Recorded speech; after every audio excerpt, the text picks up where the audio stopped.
Live from MMA Fighting Studios, this is Between the Links. And now, your host, Mike Heck. I can never get enough of the iconic voice of Esther Lynn as she welcomes you to another live edition of Between the Links here on MMAfighting.com. Hope you're all having a great week. Hope you enjoyed our live stream of the UFC Vegas 18 virtual media day, which caused an hour delay in starting this show, but it's all good because we're here now and we have a lot to get to. As always, for those watching the program live with us right now, let us know what you think when it comes to these rounds you're about to watch, how you would score them. If you're scoring it one way or another, let us know in the chat if you're leaning in a certain direction. But let's get this party started as we have a great matchup for you this week between a couple of longtime MMA journalists, OGs, if you will. First, let us introduce the challenger, a man who was minding his own business a week ago at this time, and he was called out via social media by our champion. His reaction?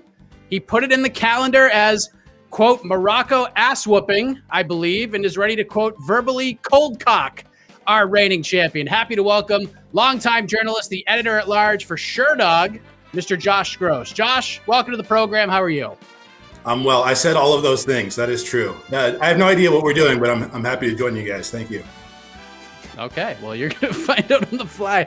And now introducing the reigning, defending BTL champion, following not one, but two consecutive victories over Jed Meshew. Let us say hello to the deputy editor for MMAfighting.com, Mr. Steve Marrocco. What's going on, champ? Happy to be here. Now that I've put Jed Meshew in my rearview mirror, ready to take on one of my all-time heroes in MMA journalism. He was a jerk asking all the good questions when I was first getting into the business. So now I'm happy to send him packing with a loss in a game that he knows nothing about. It started off so friendly, but here we are in great BTL No, spirit. it's all friendly. It's all friendly. It's good. Good competition, me and Steven. All right, let's go. All right.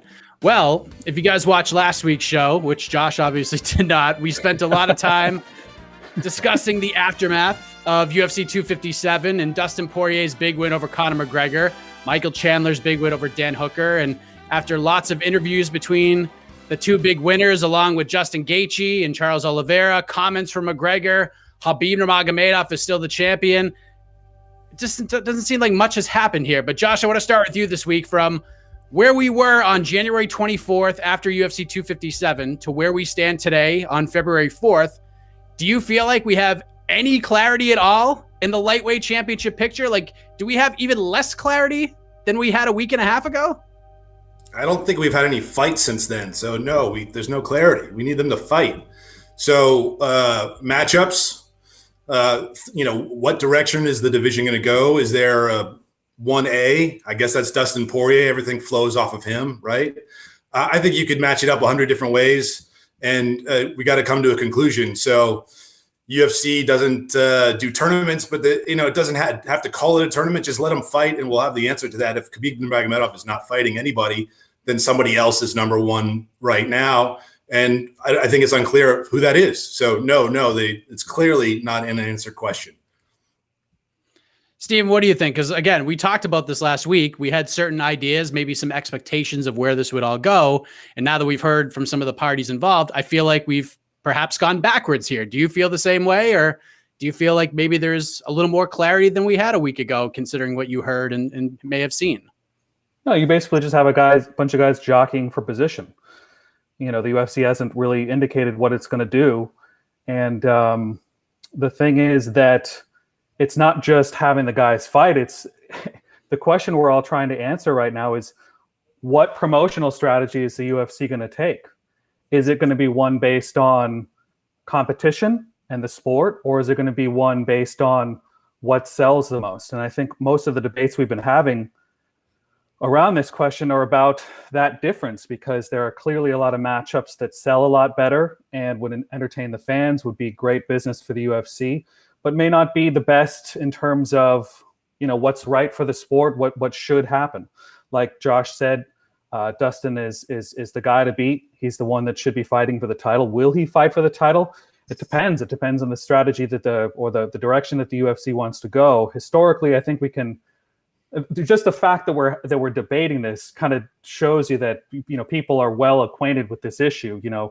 What the UFC is going to do in terms of, cashing in immediately or doing something that's more oriented toward the sport. But no, I mean, basically what we're seeing right now is a bunch of guys trying to jockey for position and waiting to see what their bosses say.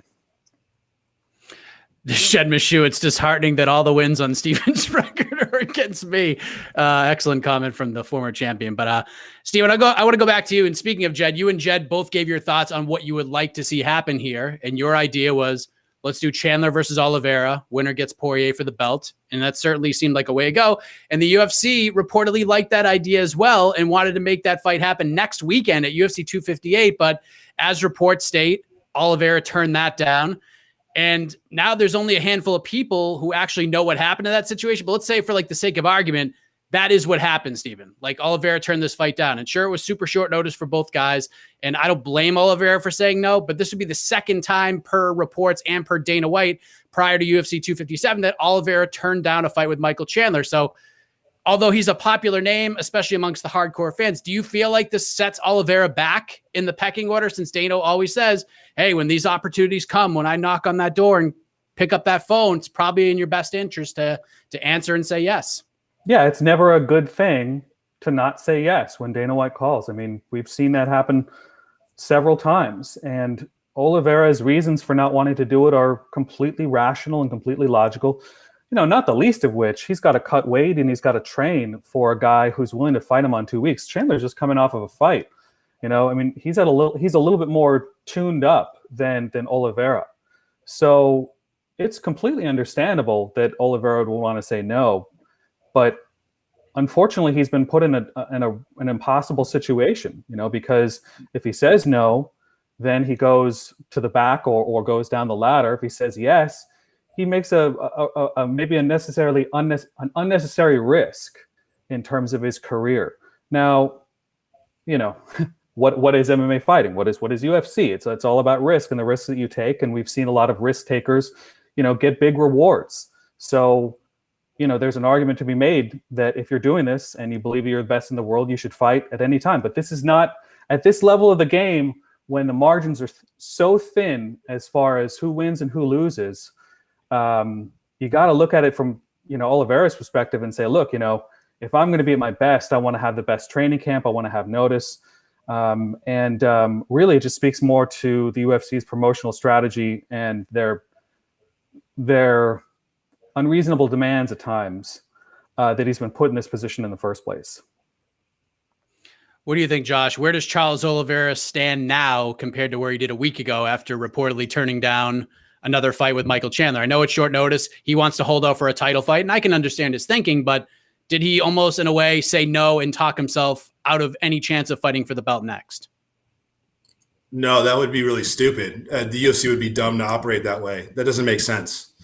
He's a great fighter, and that's not the right fight in this particular moment. So there's a Shark Tank right now. Khabib doesn't exist in this pool, right? So everybody is trying to get what they can get, and he needs to do it the best way that serves him, and that's to be prepared to fight, not fight Mike Chandler on 2 weeks' notice after Chandler had a huge training camp and an easy fight and is still in shape. That's stupid. So no, he shouldn't do that. I want to go to Steven's earlier point, talking about sort of competition versus fights that, in a sporting sense are the way to go. There are a bunch of fights that work on both ends. So you can do a lot of matchups right now that would draw people in interest-wise and also serve the competitive interest of trying to crown a new champion. I see a ton of those kinds of fights in that division, that weight class. That's not an issue at 155.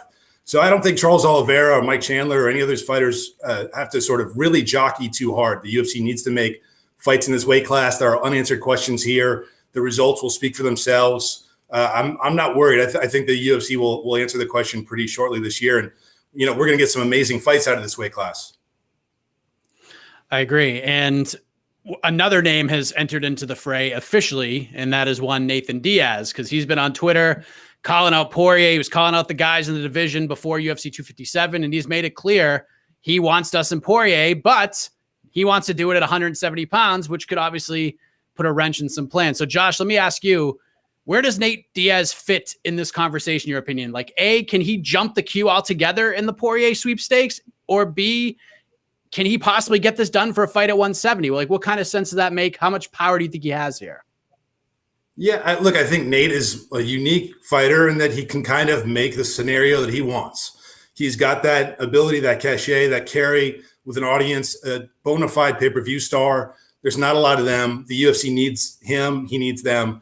So I expect the way he's talking he'll fight at 170. He's in a lot of like training scenarios right now. He wants to fight. I would expect if the UFC needs a pay-per-view sometime in the spring, he seems like he wants to be ready for that. And he can make a lot of fights. I think, when he calls out Poirier, he's saying that he wants to fight a guy who just whooped ass. That's what Nate says almost about everything. If you listen to him, he actually is pretty clear on what he believes and what he likes and what he hopes to do and why he does it. And, fighting a guy like Dustin Poirier answers the box for him, ticks all the things off a box. So if Dustin doesn't want to go to 55, from 55 to 70, no problem, makes sense. But he wants a fight at 170. I think there are matchups for him, and the UFC certainly would be eager, I think, to want to promote his fights right now. To kind of build on that, Steven, I mean, Nate Diaz has said for a minute now that he's done at 55. So when Dana White said before 257, hey, we got something exciting for the fans with Nate Diaz at 155, I was like, what? Because I thought he said, but anyways, we know how this all works. But where does he fit into all of this right now? Does he have that kind of leverage at this point to jump the line at 55, or maybe perhaps convince Poirier to, hey, we'll fight for the belt some other time. Come meet me at 170 and we'll fight there. I'm not going to pretend to know what Nate Diaz thinks or like what motivates Nate Diaz. But in terms of where he fits, he's a bona fide star, despite not being a needle mover. And whatever he wants to do in terms of staying at 170, which is, by the way, not something new. Like Nate Diaz hasn't liked fighting at 155 since 2010. The one time I managed to get through to him on the phone, he was basically declaring himself kind of done with 155 pounds because he was tired of being taken down by wrestlers and held for the entire time. So yes, he likes fighters who whoop ass, and Dustin Poirier certainly fits the bill. Dustin Poirier, it's a decision based on Dustin Poirier. Or Conor McGregor. It's like, do you want to make a bunch of money? It's like, you fight Nate Diaz at 170, that's probably going to add some extra zeros to your bank balance. So do you want to take that sidestep, put competition to the side for a little bit and make a bunch of money, and in a fight that you're probably favored in, because I think that Dustin Poirier probably has more ways to win, and I would favor him in the ranges that Nate Diaz is good at. I think that it's a very winnable fight for Dustin. Especially considering the activity that he's had and the schedule that he's had versus Nate Diaz, although you could kind of make the other argument because Nate Diaz hasn't had a lot of road where maybe he's fresher. So I don't know. There's arguments to go either way, but Nate Diaz is his own orbit, and it's really just a matter of like, do the opponents are the opponents out there? Are they interested in fighting a fight that's going to have a lot of attention, make both fighters a lot of money? Put the other stuff to the side and then come back to that when whatever's happening at lightweight works itself out. All right. So Josh, last week on the program, predictions were made on where this could go. Okay. And a week later, we've seen these interviews, these reports. Conor McGregor has spoken. He wants the trilogy with Dustin. Dustin seems to like that idea. A lot of people seem to think that the UFC is going to go back to this well between Dustin and Conor, even though Dustin just knocked him out in the second round, that this will be the lightweight title fight. So let's put a deadline July 1st on this. On July 1st of this year, will we have a new undisputed lightweight champion, in your opinion? And if so, who do you think the UFC will go to compete for said title? If undisputed means there's just like not also an interim title in that term and anything's possible, I guess. Yeah, there's going to be a UFC champion. Khabib is still walking this earth. We can't pretend he doesn't exist. So it's like, he's still going to be looked at as the number one guy, unless it's 2 or 3 years down the road and he still hasn't fought, as far as I'm concerned. Yes, there's going to be a UFC championship fight in that time. It has to. There's a ton of space, a ton of room on the calendar, and I expect it to happen. Who it is exactly, I don't know. Which direction it goes, it could go a lot of different ways. You could have a title eliminator in between and then plan for a championship fight on that July date. I don't know. So, but I expect there to be. I also want to make a point about Nate Diaz. One, I don't presume to know what's in his mind. I've talked to him a lot. I've talked to people around him a lot. I've known them for a long time. The way that they speak, sort of one-on-one, and the whole idea of what Nate's about, I've never seen anything other than that reflected in interviews he's done, statements he's made. So he's a pretty genuine guy in terms of showing who he is. I'm not presuming to know who he is. Also, he's the ultimate example of an entertainer / competitor. He covers both of those, and that brings a lot of power. You put him in a fight against a high profile guy, he wins immediately. He sort of gets contender talk, title talk. He gets thrown into that mix. If he doesn't win, people still love watching him fight. So those kinds of fighters are rare. Nate covers all those boxes, and I think he's not going to be fighting at 55. A lot of guys underneath him will, and we will see a champion. What do you think, Steven? July 1st. I mean, because listen, Dana White said me and Khabib are going to dinner back in Vegas, and he's going to make a decision. And if he says none of these guys impress me, I'm not coming back. He said he doesn't want to hold the division. We're going to strip him of the title, or he'll vacate the title, and then we'll move on from there. Obviously, we have not seen any of that happen yet, even though the time has passed. So July 1st, will we have a new undisputed UFC champion? And if so, how does the UFC make this happen? Because you have to assume they got two guys in mind here. I don't know how they're going to do this in 5 months without having that in mind already. I mean, this is all just great market research for them. They do this a lot. They sort of see what the fans are saying, see what's doing the best analytics on social media, what's doing the best numbers, and a lot of times they make their decision based on that. First and foremost, they get their they find out whether or not they can do it physically, whether the fighters that they're interested in are capable of doing it, and whether all the ducks line up in terms of finances and other stuff, if there are those considerations. But yeah, I mean, they'll make it happen. There's a tremendous amount of heat on it. One of the biggest selling points is who's going to take the crown next. So yeah, I definitely think it can happen by July. It may just be a question of, the finances. If somebody wants a better deal, or other issues come up to complicate it. That's the only thing that I can see getting in the way.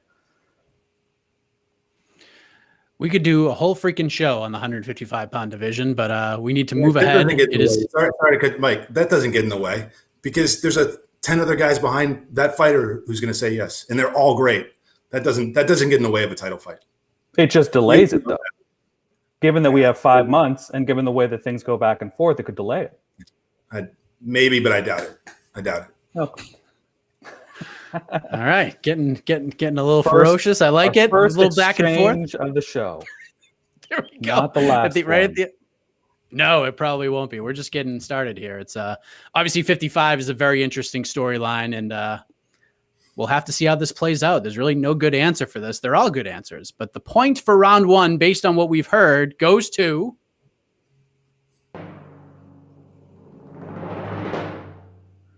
Steven Marrocco. He is on the board. Close round. I know how Jed feels. It's fixed.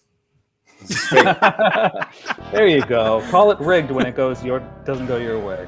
There you go. Yeah.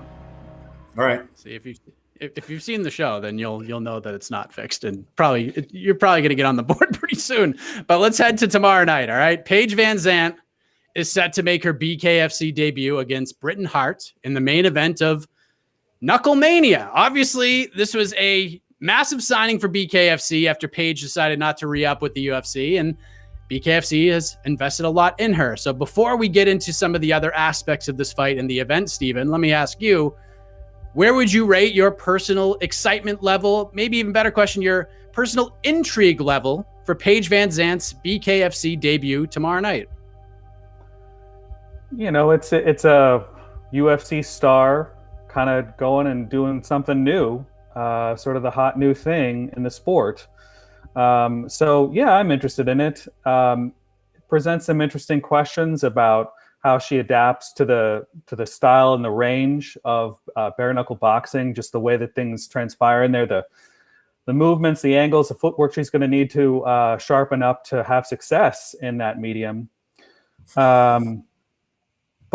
I also think of the fact that she was in the UFC and she wasn't particularly known as being a knockout artist. She knocked out Beck Rawlings with that jumping switch kick back in the day.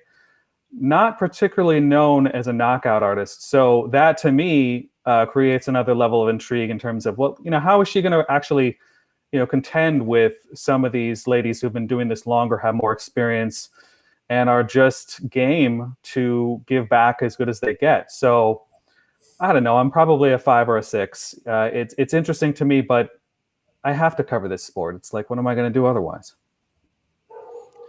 Josh Stevens at a 5 or a 6. Okay. Where are you at right now? And, maybe you watched the face-off about an hour or so ago. Things got a little intense between PVZ and Britton Hart. Did that increase your intrigue level for this fight tomorrow? It's a 5 out of 10, Steven. I'd say it's a 5 out of 7. No, it's a 5 out of 10. Okay. All right.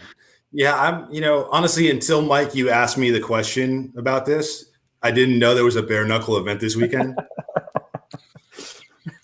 I don't care. So I appreciate that Paige VanZant is a fighter and she's doing this. She's getting paid. She was a fairly middle of the road fighter in the UFC. She wasn't that good.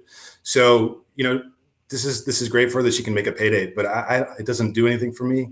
I don't disrespect fighters in any, they are putting themselves on the line always. It's extremely dangerous and they're choosing to do it. I just choose not to watch. So it's not something that interests me. I don't see a road in bare knuckle boxing to building a generation of young bare knuckle fighters who prove that these are just fighters who are shop worn or okay, or with a name or something that can be marketed and sold to bare knuckle fighting. And that doesn't do much for me. On the scale of Steven's entertainment for sport, to me, this is so far off away from sport that I can't even understand it and I'm not interested in it. So yeah, no, I'm a 0, but I get why people would be hyped for it, but I'm not.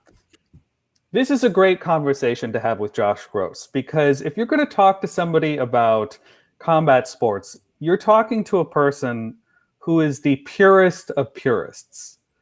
Josh has always covered this sport as a real sport, deserving of the merits of other, real sports or mainstream sports. And to me, when the two of us are talking about this, how many promotions or gimmicks have we seen come and go in the last 10, 20, 15, 20 years? How many sideshows or road shows have we seen promising X or promising Y off of a former fighter, a guy who is a UFC, a guy or a gal who's a former UFC fighter sort of looking to trade off their name? It's the lifeblood of the sport, and MMA and combat sports needs whales, and BKFC is a whale. It comes in, it spends a bunch of money, it keeps fighters employed, it provides opportunities and maybe some highlight reels. It gets some publicity based off of that.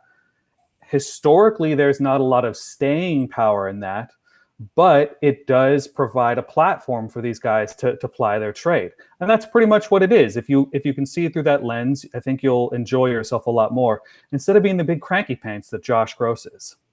Well, hold on. There's a reason I'm not into it, man. It's because a lot of these fighters have already taken a ton of damage in their career, and they're not in the UFC or other organizations because they can't compete on that level. They take too much damage, and so I'm not interested in seeing them take more than what.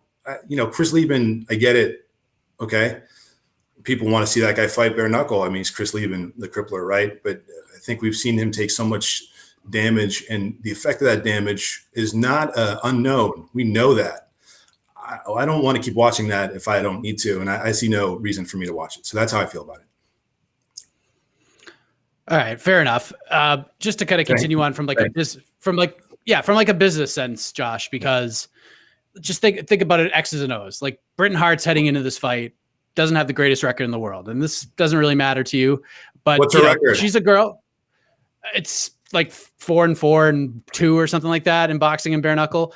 But this is a woman who's paid her dues early in her career. She was winless in like her first 6 or 8 fights in boxing, and then bare knuckle combined. And she fought Beck Rawlings, lost a split decision, but she's won her last 2 combat sports matchups. She's finished both of them. But let's be honest, Josh, I think from a business sense, we're all aware that BKFC is trying to put Paige in the best position to win her first bare knuckle fight. So my question is, even though you don't necessarily care about the fight, but from a business perspective, does Paige need to go out there and dominate and completely destroy Britain Hart tomorrow? Or is her just getting in there, competing in a different sport, getting a close decision win? Is that enough here? And I'll take it even a step further.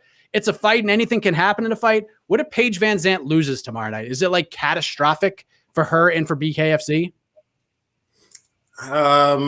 Man. Look, I think she's going out and putting herself out. She's a known personality more than just a fighter. So sure, going out and getting slaughtered in a bare knuckle fight is probably not going to be great for her brand in the long term. I think if you're talking about interest in yes, fighters get built, and this is a new venue for her, and fine, she's fighting someone. Look, Paige's record in MMA was what? It's close to 500, wasn't it? I don't, it's not in front of me, but I don't have issue. I don't know enough about the girl who she's fighting, the woman she's fighting, excuse me, and what kind of competition she is, generally speaking. Just a good showing, I think. I think the most important metric, period, with this is if people come and show up and watch.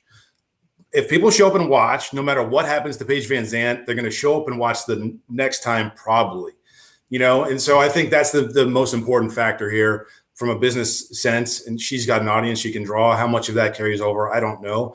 But that speaks to her and her draw alone, and that's, I think, the thing that's most at stake in this fight. Much less than bare knuckle fighting, branded, whatever. It's more about Paige VanZant's moment than anything else right now. What do you think, Steven? What does Paige have to do tomorrow, in your opinion? She's built a ton of momentum already without even stepping in the ring. What does she need to do tomorrow to sort of keep this train moving? Is it just winning, or is it just so bad if she loses tomorrow night?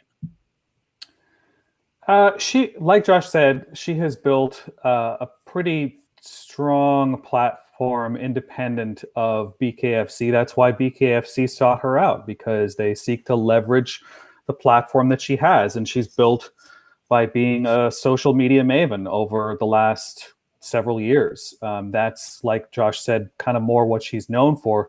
She's had a couple of nice wins in the UFC, but also, like I said before, she's not really known for being a knockout artist. She's more of a grappler, sort of an all-around kind of fighter. So obviously she has to win. It would be better if she did it in highlight reel fashion, and that way that she can, they can splash those clips all over the internet and get the eyeballs that they need to continue building BKFC as a brand. This is something that BKFC has been trying to do since Lobov Malinagi. God damn it! I have to win this round. Do not clip this. Do not clip this. I'm telling you, Casey, do not clip this. Malinagi. I'm a fucking Italian. Malinagi. Oh my there God. You go. Take away my Italian card. I shot myself in the foot there, and I take full responsibility. Anyways, she has to win. A lot of this, in my opinion, from what I've heard, this is make a bunch of money, keep your brand strong, and then move on to the next phase of your MMA career. If you had the chance to make a crap load of money doing bare knuckle boxing for a year or two, and then go back to Bellator or PFL or whatever is out there at the moment, you would do it. You'd be silly not to, especially, where her career is at and her age, and the options that are available to her. So she's got a multi-fight deal, so she's not going anywhere if she loses, but obviously it'd be better for her to win, and it'd be better for BKFC's brand as well. As we just saw in the comments, in addition to that fight, we have Johnny Bedford versus Dat Win for a BKFC title. I believe it's the lightweight title, as well as the final fight, as Josh mentioned, for one Chris Leben. He takes on Quinton Henry. Steven, real quick on this before we move on to our next topic. Chris Leben, I mean, what a super interesting career this man has had. Was on the first season of The Ultimate Fighter, won his first 5 UFC fights, and then he got thrown in with Anderson Silva. And then just look at his resume. He's fought Michael Bisping. He's got a win over Vanderlei Silva. He's fought a who's who during like a 23-fight stretch in the UFC. And this is also a guy who's had his ups and downs with substance abuse. He seems to be in a pretty good place now as he prepares for his final hurrah tomorrow night. So, Steven, regardless of what happens at KnuckleMania tomorrow night, what will be Chris Leben's legacy, in your opinion, in the combat sports world? I would like to use my time to actually just say Paulie Malignaggi's name over and over again. Paulie Malignaggi. Paulie Malignaggi. Paulie Malignaggi. There. Okay, we're done. Thank you. All right, what was the question? Chris Leben? Okay. So Chris Leben, when Josh was talking about the damage that he's taken throughout his career, I mean, look, I can't argue with that. I'm the guy who just wrote about brain damage, and certainly competing in combat sports longer is not good for Chris Leben's brain. And I'm not a huge fan of it. I don't know how I'm going to stop it or how anyone would stop it. He's obviously an adult and he can make his own decisions as far as moving forward. And then we can make the decision, as Josh said, whether we want to be a part of that or not. That being said, I don't think that what Chris Leben does at BKFC defines his legacy. I mean, Chris Leben is always going to be known as the crippler guy who had a rock of a chin and was able to take 5 to give you the one that puts you out. Chris Leben will always have a part in mixed martial arts history, particularly as the member of the Tough One cast. And I don't think what happens, I actually appreciate the fact that Chris is going above and beyond his legacy as a fighter to be a member of the combat sports community on the officiating side. How many fighters have complained about officiating and how terrible judges and referees are and have no interest in learning about it? I really appreciate the fact that he is a licensed referee in California, and he's improving that set of skills and wants to be a part of the sport in another capacity. What do you think, Josh? What do you think, like 10 years from now, when someone comes to you and says, "Hey, Josh, you've been around for a long time. Tell me about the crippler Chris Leben. Like, what's his legacy going to be?" I mean, I know you mentioned the damage and the kill or be killed mentality he's had heading into fights, but is that his legacy? Just going in there, balls to the wall, whatever happens, happens. We're going to throw until one guy falls, or do you see something else when you look back on his career? Yeah, they already tell me I've been around for a long time, so we're way past that point. But I'll tell you what. Fortunately, that's true, because I've gotten to see a lot of great fighters come up and seen their careers unfold, and Chris Leben was one of them. He's a guy who came from a camp, but was very unique in just the punching power. Like, he had the stop you dead power, and that was something that was a great advantage of his, but it turned out to be in the end, also a detriment, because he always relied on that power and he tried to walk through everything just to get to that power. And he'll pay a price for that. He's already paid a price for it. And to see him fight again is hard, because all that we've seen already. I talked about it before. I don't need to talk about it again. I think his legacy is not on the line or even discussed. It shouldn't even be discussed in this context with this fight. His legacy has nothing to do with it. The legacy that sort of lingers here is the professional fighter legacy. He is just another in a long line of professional fighters who fought way past the point of no return and was forced to, because they didn't make enough over the course of their careers. And so that's how I see it. It's another thing where it's difficult. You want to support fighters, you want them to be able to support themselves and make money, and you have to sort of participate in that. At the same time, it's hard to participate in something like this for me. And I'm not just singling out Chris Leben. I feel this way about a lot of fights. And so that's why, in general, I have very little interest in this kind of card. But for Leben, the legacy is Ultimate Fighter. I think his interaction, what he gave to that show was a major reason why the Ultimate Fighter 1 was a success. There was a lot of fighters who contributed to that and played a part, but Leben's role as a character on that show was super important for it to sort of connect with people, I think. and to see him then fight and people could follow him over the course of his career was major. I don't know that his legacy is written. I'm not sure where it'll end up. I think people have a lot of just concerns over it. But he's a memorable fighter, to say the least. And he was instrumental during a very, very important time during the UFC's history. And I think he's always tied to that. I would agree. Like I stated in the original question, whatever happens tomorrow night has nothing to do with his legacy. He's not like when he retires and picks like one Hall of Fame to go into, or like what sport he's going to like bronze his gloves in or lack thereof. It's an MMA. Like his legacy will always be tied to MMA. Like BKFC is just kind of like cherry on top of whatever sundae he's made, but the ice cream and the whipped cream and the sprinkles, all that stuff, it's MMA. It's MMA. Chris Leben is an MMA guy. That was an amazing euphemism for what this is. That was tremendous. And it related to dessert, which is why I liked it. Yes. So eat your dessert and thank Chris Leben for that and thank my words. But hopefully, listen, classic kill or be killed guy, like I said, unique personality, seems in a great place physically. He's changed his lifestyle around. He looks good. He seems to be in a good place. So hopefully after tomorrow night, he can live the best life possible with his family and referee some fights, and we'll see what happens. So we'll turn the page on this and on the program. The point for round 2 goes to,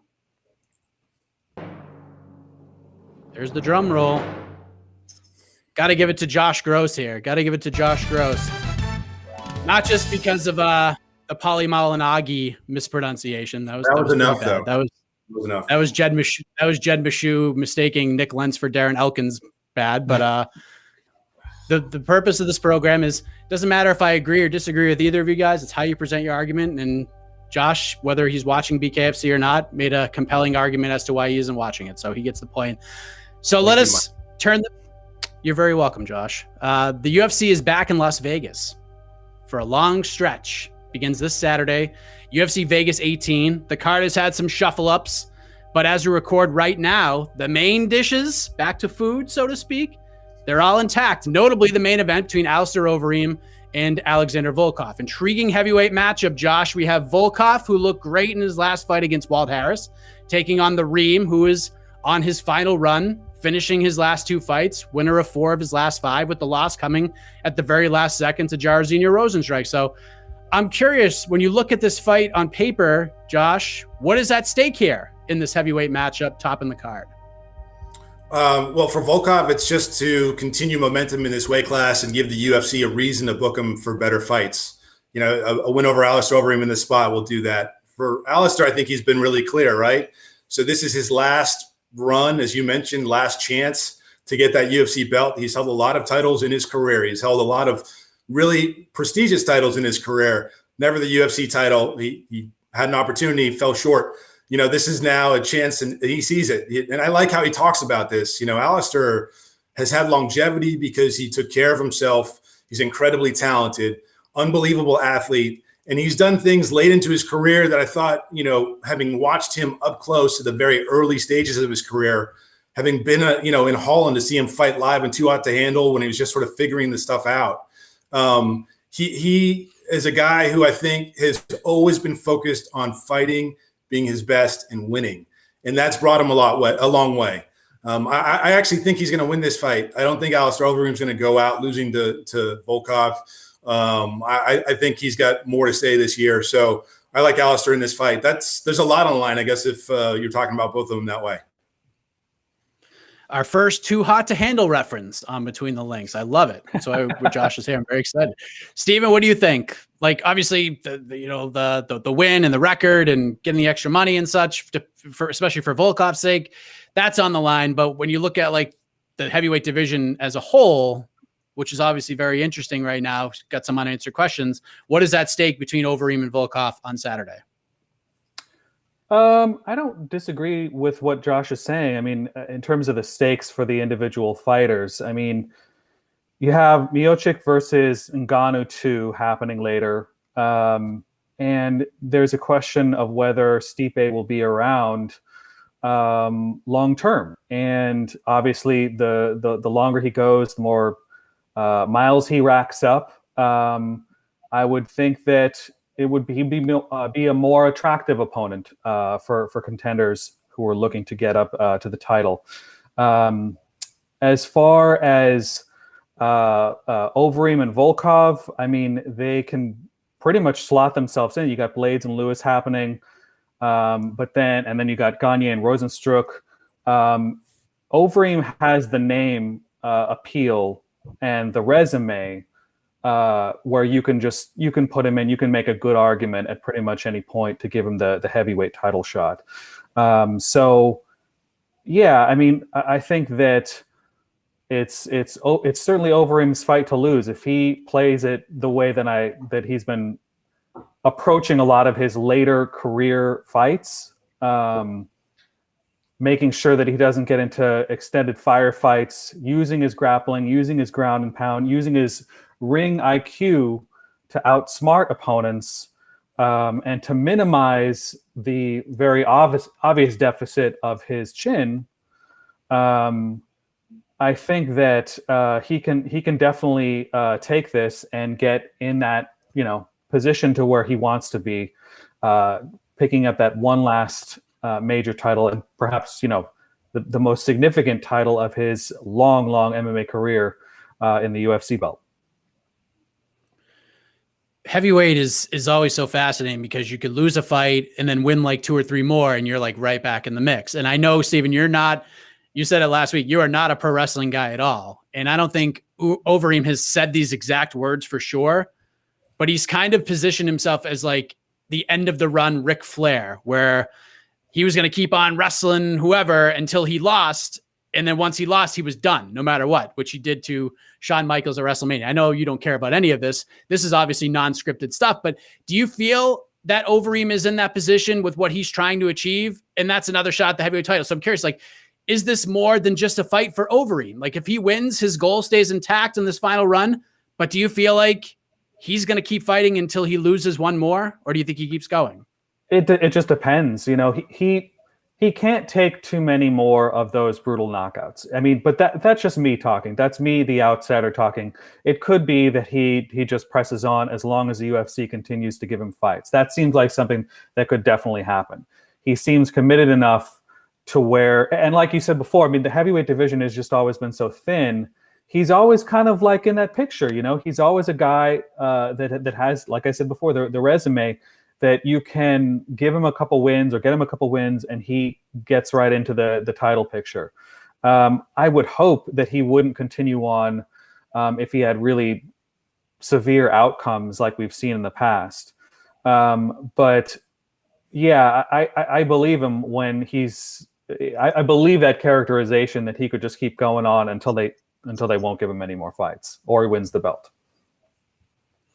What do you think, Josh? Do you think it's like win or go home for Overeem? Have we got to that point? Like, I know if he gets knocked out brutally, that's one thing, but let's just say like Volkov goes in on Saturday and like 50-45s him or 49-46s him. Is that enough for Overeem to be like, listen, I made this final run. It's been a hell of a career. Yeah. I'm out. Or do you think he would come back and keep going?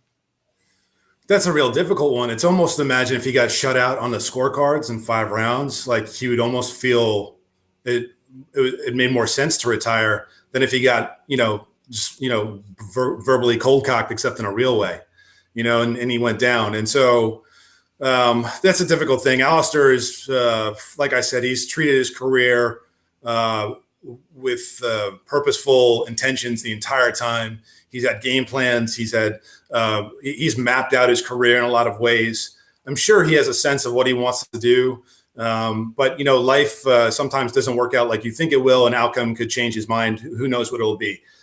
I think he'll win this fight, and I think it'll continue. But if he does lose and loses badly, or just doesn't show up, can't compete, I wouldn't be surprised. Alistair's a pretty smart guy, and I wouldn't be surprised if he was willing and he worked it out and said, I probably, this is it, I'm done. If he's being genuine and honest about the run being the reason why he's here and he's focused and he's ready, because if you can't beat Volkov, you can't go on a run to the UFC title. And the math doesn't work. So we'll see about how he comes down on in the end. I think, I don't think he'll have to make that decision, but we'll see what happens. Fair enough. In my opinion, and I love Alistair Overeem and like seeing him in these main event spots, but if you look at the entire card as a whole, that heavyweight fight is like the third or fourth most intriguing fight on this entire card. So I'm curious, Josh, what you think of the card in its entirety, because I mean, co-main event, obviously you got Sandhagen versus Frankie Edgar, huge fight at 35. We have the UFC debut finally of Manel Kape, former Ryzen bantamweight champion, is coming off the longest layoff of his career, taking on Alexander Pantoja. And then we have this fight at 155 that is completely flying under the radar that could potentially shake things up a bit based on our first conversation between Diego Ferreira and Beneil Dariush. So what do you think of this card as a whole for their return to Vegas? Fantastic card. I mean, this is a card without a huge headliner of a pay-per-view. It would be one of the biggest pay-per-views of the year for the UFC. That's the kind of lineup of fights I feel looking at the lineup top to bottom and the fights you mentioned. Competitively brilliant. I think a lot of smart matchups stylistically and just deep from top to bottom. It's a fight card that feels like you have to sort of tune in from almost the very beginning to watch, or you may miss something really good. I'm all about that Pantoja-Kape fight. I think that's the one that sort of I've zeroed in on, is like, I have to watch that fight live. I'm going to watch all the fights live, but that's the one I felt like, wow, I really sort of have to be there for that. I look forward to it. Other fights too, to be excited about, no question about it. You mentioned them, but that was the one I sort of zeroed in on right away. I was like, everything about that fight I love. I can't wait to see that. What do you think, Steven? Top to bottom, I mean, you'll be watching from start to finish. What do you think of the card in its entirety? It's good. It's a lot of seasoned vets going up against new prospects. And then, you got the Johnson-Guida fight, which is just like the old-timers fight. So, yeah, I mean, it's a good card. It's a good TV card. I don't know if it's a pay-per-view, but it's... definitely like an ESPN. It probably deserves to be on ESPN or maybe even ABC. I like that main event. Frankie Edgar, man, he just keeps going. And now that he's an established bantamweight, we'll see if he can get into the mix at 135. Corey Sandhagen had his setback and, was looking amazing before that. So this is a great test for him to see that, if he can actually make a title run again at 135. And Manel just knocked out, well, not just, he's had a hell of a time getting a UFC fight, but knocked out Kai, who just got stopped by Kyoji.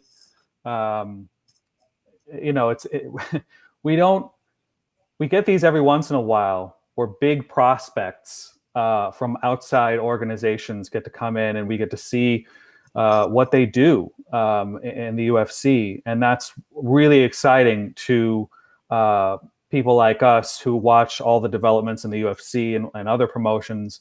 And we want to see how they fare inside the octagon amongst the best in the world. So I don't know about the CDF versus Dariush fight in terms of its relevance to lightweight. Lightweight, as we've just spent so much time discussing, has so much going on. I think a lot of those guys, like Dariush and Ferreira, great fighters, have a lot longer road to walk than fighters of a previous generation when there wasn't so much talent at 155. A lot of fighters that are very talented struggle mightily to get fighters in the top 15 to sign on to fight them, because there's just so much for these guys to lose once they get at the top. They don't want to lose their spot. So, that being said, if one of them delivers a highlight reel victory, and either one could, based on previous performances, sure, you could see somebody, you could see one of them being in the conversation in the next year or two. So, yeah, I mean, overall, I think it's a solid card. Last thing on this, because for those who watch the show, when we preview cards, we like to dig a little deeper. And we mentioned some of the under the radar fights like Kape and Pantoja. I know Josh has circled in on that one. I think Ferreira and Dariush has been wildly, under promoted. I think that's such a fascinating fight. It's the main card opener. It's a great fight. 6-fight winning streak for Ferreira, 5-fight winning streak for Dariush, who's kind of be the next guy that's going to be knocking on that door. But let me start with you, Steven. Outside of what we've already discussed, and I know you mentioned Guida and Johnson, that's an interesting fight. What's sort of your deeper cut fight or storyline that you're watching heading into Saturday? I really have not thought about this. My deep cut. I don't know. Yeah. I do want to see how Mike Rodriguez bounces back after the Ed Herman fight. I thought he looked fantastic in that fight. I don't know a whole lot about Danilo Marquez, but that's kind of one. Timur Valiev, that's one that I'm interested in. He had that crazy fight with Trevin Jones, and then he basically won 6 before that. Yeah, I don't have great answers here. This is, the Kate thing, like I said before, is kind of like my, insider's perspective, because, like I said, I have been following his career outside of the octagon. So he's kind of my deep cut. He would be a deep cut by the mere fact that he hasn't fought in the UFC before. He's been fighting on the international stage, and a lot of people who watch the UFC don't watch other promotions. So that's kind of the answer, but I already spoke about that. So, You got a deep cut for us, Josh?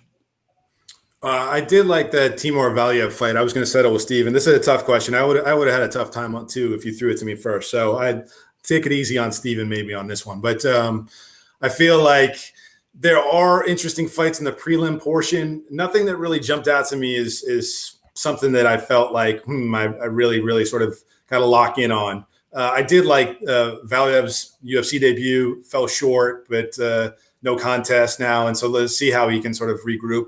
Interested in that, but there's enough depth across the card, a lot of ways that I'm not too worried about deep cuts. I think there's a lot of really prime grade A stuff here that we can sort of bite into if I can play this metaphor out and not look too stupid. So that's my sense of the rest of this card. I do like it. It's top to bottom. And Stephen, I just did say that it's a pay-per-view card if you throw a headliner on top of it. If you get Alistair Overeem against Alexander Volkov as the co-main event of a pay-per-view and the rest of this lineup, I think that's a very suitable pay-per-view lineup. You just need that, marquee choice. That's what I was saying about that.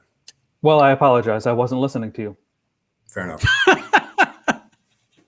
Oh, man. Well, it should be a fun card on Saturday. Also, the return of Devontae Smith coming up on Saturday against Justin James. That should be a lot of fun. First fight for Devontae Smith since August of 2019. That crazy loss to Kama Worthy and everything he's gone through. So excited to see how he looks in his return after that gnarly Achilles injury that he had. But the prelim started 5 Eastern, early start time, digging that. Main card 8 Eastern on ESPN+. But we'll see what happens with that card. But the point for round 3, heading into the final question of regulation, goes to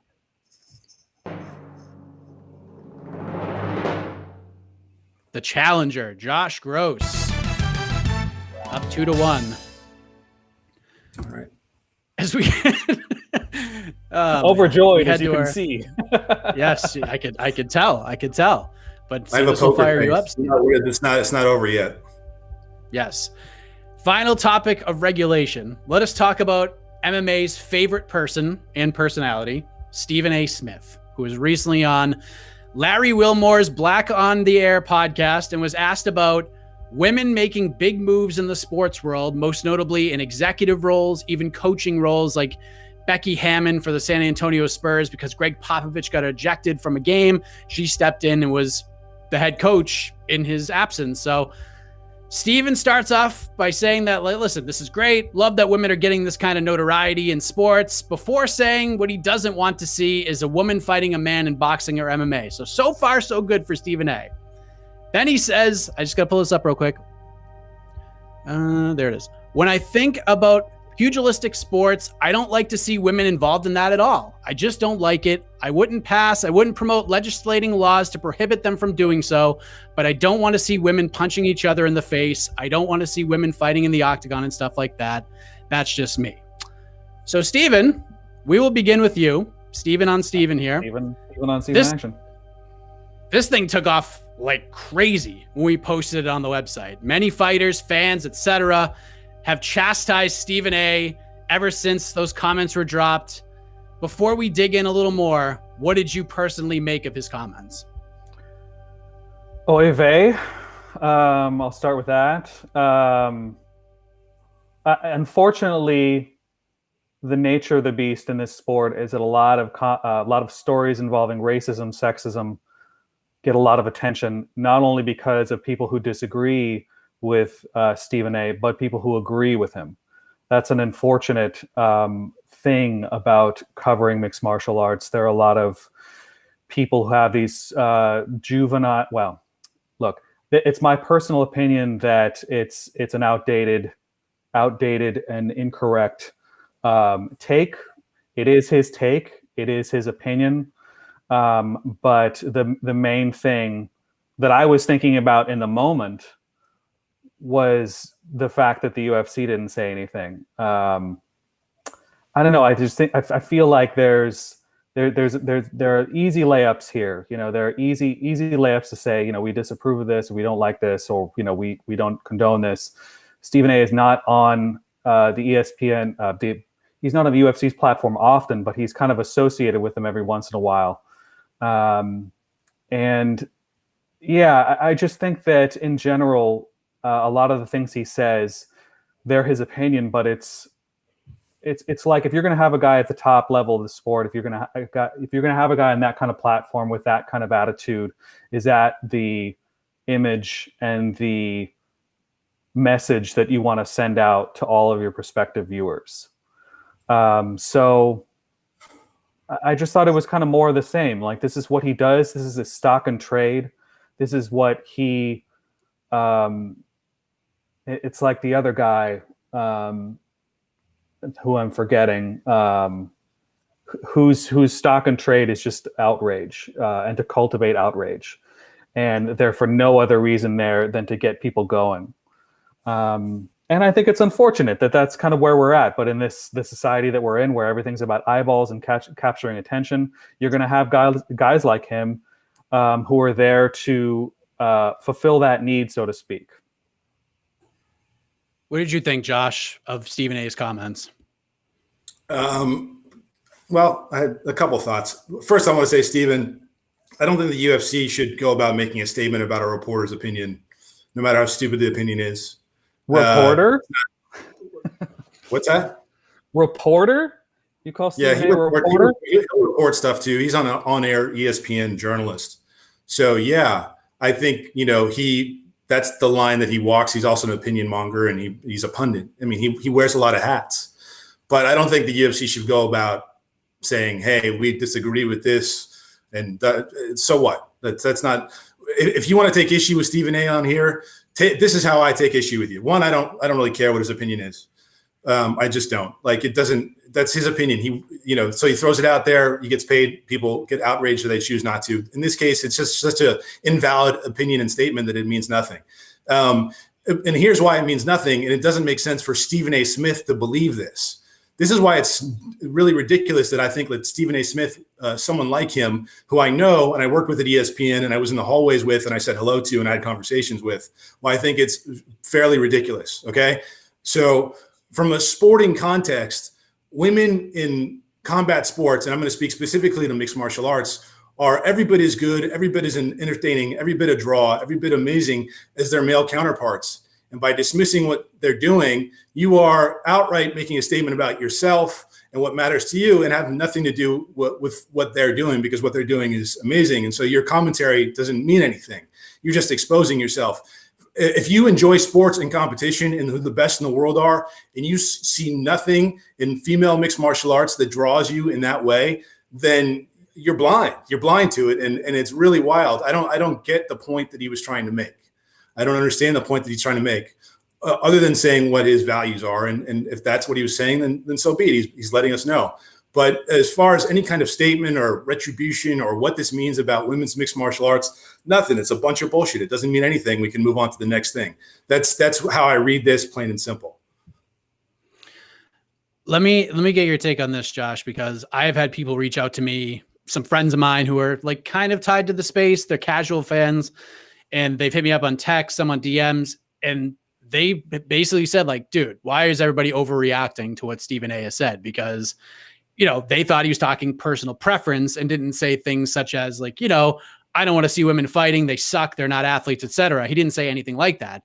My take on the whole thing, sort of negate that argument, was, well, you're not wrong, but let's take a look at it as a whole. Like, go back and listen to that entire interview, because I listened to that question asked from Larry Wilbur, And he didn't say, hey, Steven, what's your opinion on women's MMA and combat sports?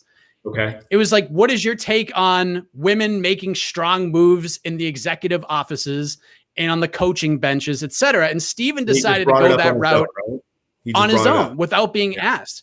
Why would he do that? Like, is this, as some people are saying, like Stephen A saying, I know what's going to get my name out there. I'll talk about MMA and combat sports because I know everyone in the space is going to write about it, and my name will be in the headlines for a damn week. I can't say why he said it. I don't know. I mean, if I would have to, he's a very thorough person. He says it's in his head and he gets it out, and he's very clear in his words. So why would he say that? You know, you said it previously. He was talking about women executives and their role and sort of women coaches on the field. What was his opinion on that? What did he say about that? He just said, it's great. I hope to see more of this. But my one point of contention is I don't want to see women fight men in a boxing ring. Here's my point. So for a guy like Stephen A, he's almost got to have a counterpoint. You know, sometimes he's very clear, but sometimes he draws a counterpoint just to sort of cover his bases and express himself fully. And that may have been the case here. And it's his personal preference not to like women's combat sports. So what? That's my whole point. So what? That's his personal preference. Like, who cares what he has to say on it? It doesn't matter. It's never going to stop me or millions of people from watching it because it's amazing. He's missing out. And he's missing out from a sports perspective. And that was my point, that he's losing by thinking that way. And it doesn't make sense. If you love sports and you love competition and you love the best, like, you're missing out on a lot of it if you're not acknowledging women's mixed martial arts, UFC women. Like, you're losing out, buddy. There's no question about it. And so that's where he loses me. I don't get it. I don't get the counterpoint, what the point of it was. But, you know, he made the statement, and so people want to talk about it. For me, I'm like, I'm talking about it for the first time. I didn't tweet about it. I retweeted from Laura Sanko, who made a comment, who was like, I want to say a lot of things, but I didn't. That's the only acknowledgement I made of this until you asked me the question, because I didn't think it's worth discussing. So that's generally how I see this kind of stuff. Well, I appreciate you talking about it on this program, Josh. It means a lot. What do you think, Steven? Like, I mean, people actually texting me saying, like, dude, people are overreacting to this. Like, MMA do you feel that way? Do you think some people are overreacting?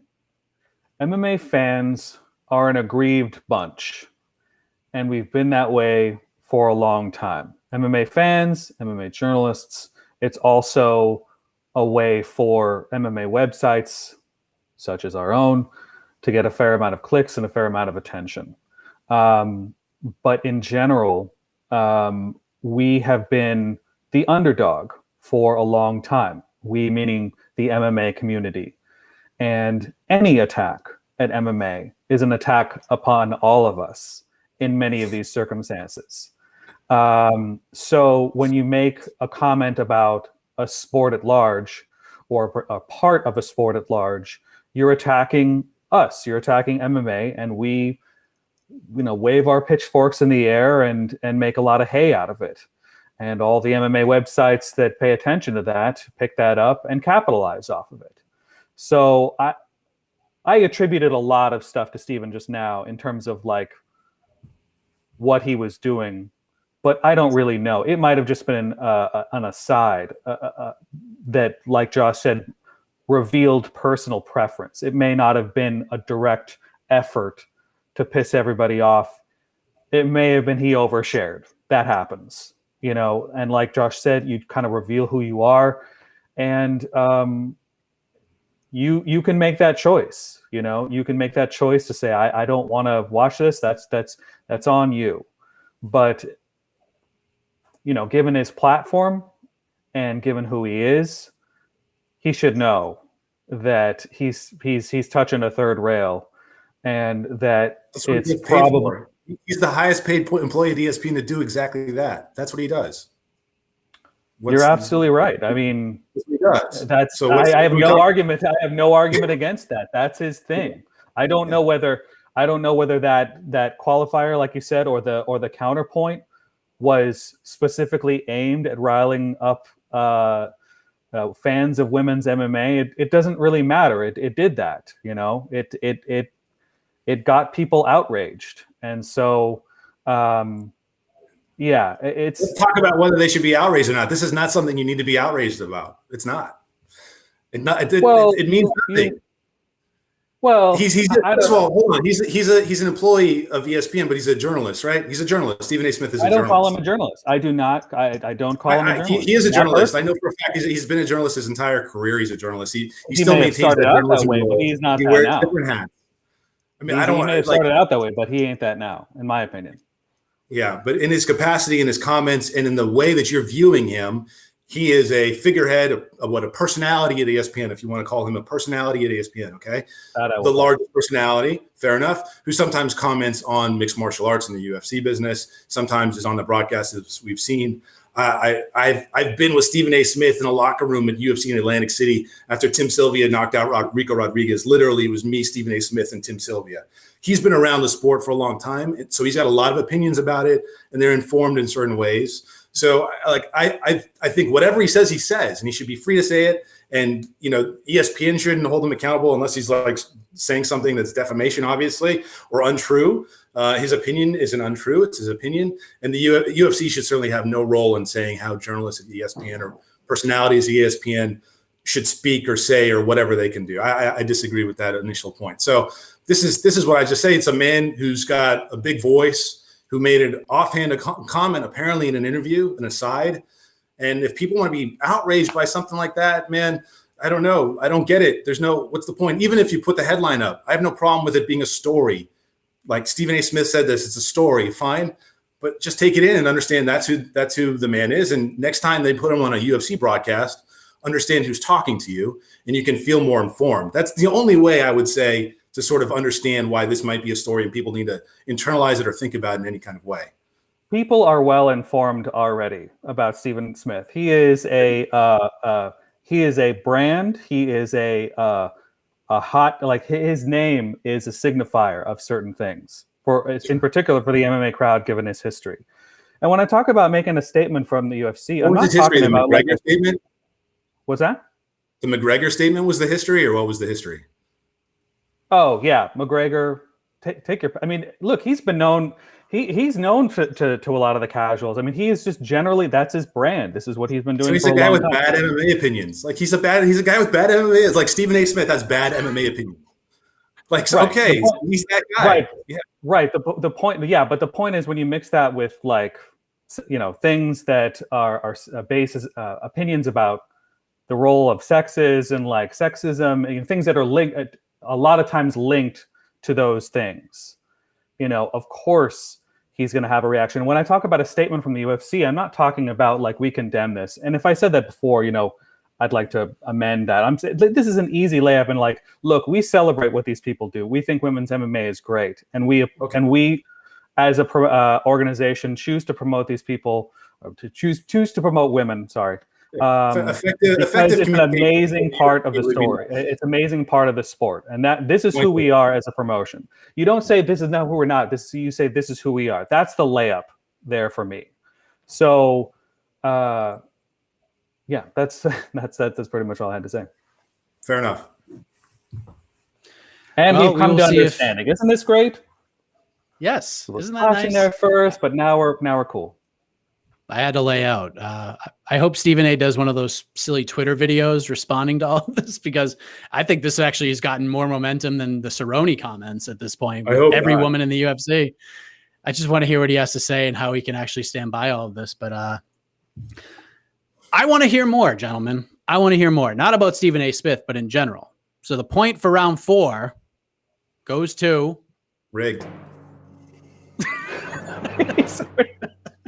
It goes Steven Marrocco. Well, I mean, just put his heart out for everybody to just put his heart out there, heart on his sleeve. All of Gross's opinions have been, I don't care. Let's move on. That's basically let's go space. Not even all right. But I just went, listen, it's my show, but not anymore. Now I get to turn it over to everybody else. But I just want to hear more. I'm selfish. But it's time for the knockout round. One question decides it all. Neither of these tremendous competitors have any idea what this question is, and they'll each have 60 seconds to give their answer. And then we will turn it over to the judge, the jury, the executive producer, E. Casey Lydon, with the help of all the viewers, and he will render the final decision. Steven, since you are the champion, it is your prerogative. Would you like to answer this question first, or Passing on over to Josh. I'm going to give it to the OG. All right. Different strategy from last week. Let's see how it pays off. All right, Josh. So as we have all seen this week, the Professional Fighters League has released some of their rosters for the upcoming season that kicks off on April 23rd. We've seen featherweight, we've seen lightweight, welterweight, and light heavyweight rosters revealed. There's still a few more spots to plug in, but overall, since 2020 was a bust in terms of in-cage action, the PFL has been making some noise with their acquisitions, signing the likes of Rory McDonald, Anthony Pettis, Fabricio Verdum, even Clarissa Shields, Brendan Loughnane in 2019. They've added some good talent along the way. So after a year away, having to play some catch up with their unique format, Josh, I'm curious your opinion on what the PFL needs to do moving forward to make this upcoming season as successful and as interesting as possible. How much work do they have to do to get back to where they were at the end of 2018? So 1 minute on the clock, and your time starts now. First point, hold events. That would be the first thing that I would say. Promote events. So they have them on the calendar, and they're starting in April, and so that's good. That's a good place to start. I think no one really missed PFL in 2020. I didn't see a lot of chatter about them missing it, but I think its reintroduction to mixed martial arts is a very good thing. Certainly for fight fans, for the fighters who are been sort of on the waiting block here. They got paid a little bit of money, but it wasn't enough. I did a story for Sherdog where I talked about Shaman Marias, doing Amazon deliveries and Uber Eats. And, a lot of these fighters were not as lucky as some of them. We remember the whole Lance Palmer nonsense with the lawsuit. All of that 2020 disaster is behind PFL now as they look to 2021. And I think the fighter rosters have shaped up nicely. Some of the acquisitions work. So a good opportunity for PFL now coming up. All right. Steven, same question. You're the you're the commissioner of the PFL. All right. How do we make this thing as successful as it can be? How do we surpass the 2018 season? Because 2019, kind of a bust, but 2018 at the end of it, it was kind of a breath of fresh air in a lot of people's opinion. So 1 minute on the clock. How do we make PFL as interesting and as successful as possible in 2021? And go.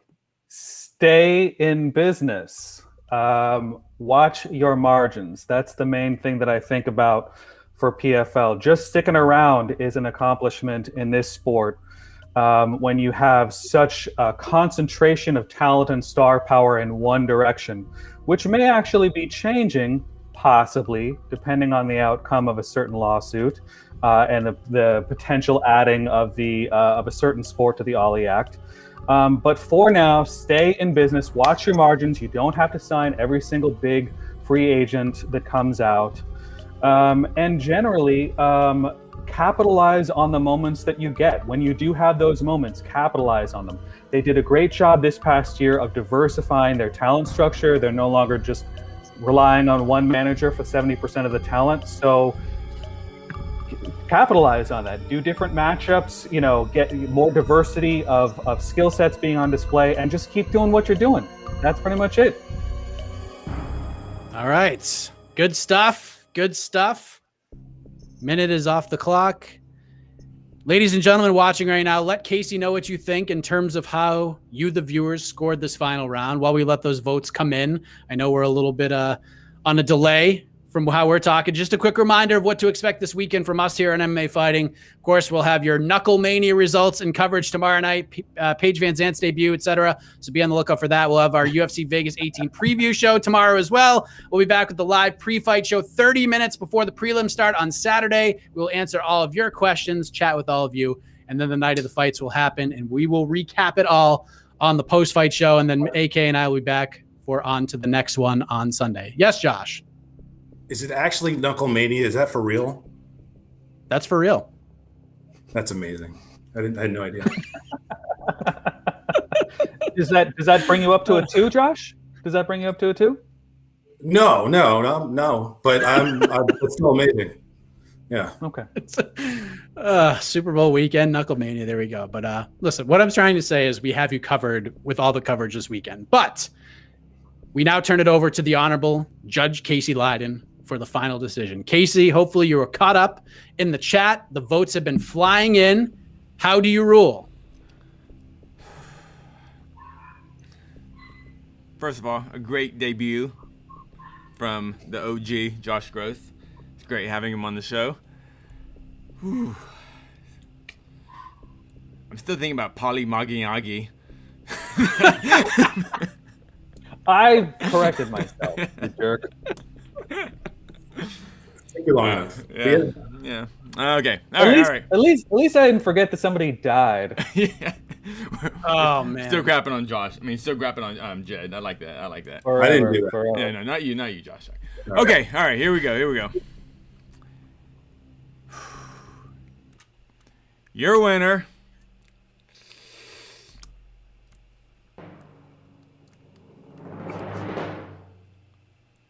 And new, Mr. Josh Gross. Oh, we have a new champion. Lord. Josh Gross, the OG. Good Lord. Gets the strap, gets the confetti. What a battle. I don't know if I What a verbally battle. cold cocked you, Steven, but I sure won. That's good. It was 48-47. Wasn't A exactly win's a win, 53. my man. I don't care. I'll take it. Congrats. You deserve it. Thank All you. right, Josh, Thank you. since you've never watched the show, you don't get money or a championship belt, but you get 30 seconds to talk about whatever it is you want to talk about, good, bad, and different in MMA. If you have a call out, you want to call somebody out to join you on the program for a future title defense, the floor is yours with your 30 seconds, whatever you want to say, go right ahead. How often do I have to defend this title? Is there a champions clause? Like, what do I have to do with this thing? Tell me, like in 30 seconds. But In a perfect world, yeah. In a yeah, perfect all world, right, you would there you come go. back next week and go again. Yeah, all right. Here's the thing. If you haven't read Jacob Devitt's series on an amazing moment in MMA history, the introduction of no holds barred fighting to Australia by a fake UFC. This was in 1997. Go to SureDog.com and read the series. It's a 5-part series. I edited it, and I happen to think he did a great job. So please check that out. Thank you, Mike, and everybody for having me on. Steven, for the call out. You are a gracious loser and a good friend. Thank you very much. There you go. Steven, your thoughts on the decision here. I wholeheartedly disagree with it. I think it was wrong-headed, and seriously, what's up with BTL judging? I think I should do a story on that. Other than that, I appreciate Josh coming on the show. I appreciate his OG perspective and his curmudgeonly, entirely negative, well, often negative outlook on the sport. It's a definite fresh breath of fresh air off in this world that we live in these days. So I'm looking forward to seeing how you defend the belt. And actually, if you will defend the belt next week, let's be frank, it is a weekly commitment. So I got to figure out if I got space in the calendar. I'll let you know. If I do defend the belt, you get a rematch. I'll just give you that. You get a rematch. Lots of asses to whoop. I will say that. Lots of asses. To whoop. Well, I want to do yours again, and then we'll move on. So that's how we'll work it. All right.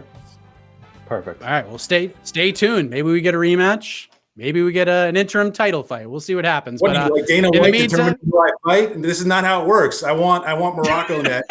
Otherwise, I'm not defending this title. That's how it's happening. So, we'll see. Well, listen, I agree with you. But if you can't come on next week, then we have to figure something else out. Maybe a number one contenders matchup. How about that? I'll make the time. Fine. Okay. All right. You're not going to get stripped either way. But listen, we are getting out of here. Thank you all for watching. Big shout out to Casey on the production and for the judging. And of course, the iconic voice of Esther Lynn takes you out of here. We'll see you next week right here on Between the Links. Good night, everybody. This has been Between the Links, an MMA fighting production on the Vox Media Network.